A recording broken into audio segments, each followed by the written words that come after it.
Hello and welcome to my channel Rui Asian Recipes. Today I'm going to show you how to make a simple steamed chicken dish with goji berries and longan. This recipe requires only 6 ingredients and just 10 minutes of prep time. So I make this almost every week when I don't have much time to cook, and yet I want to have something healthy. First, clean the chicken thoroughly and marinate with a 1/4 teaspoon salt.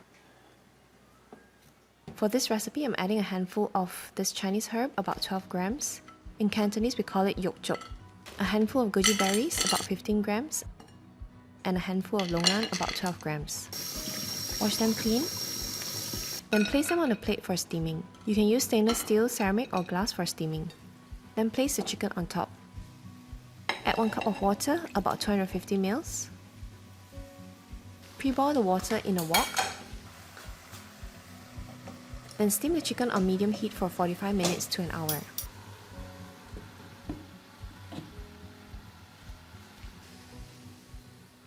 Remember to add water while steaming so that the wok does not run out of water. Wow, it's so fragrant. Garnish with some coriander.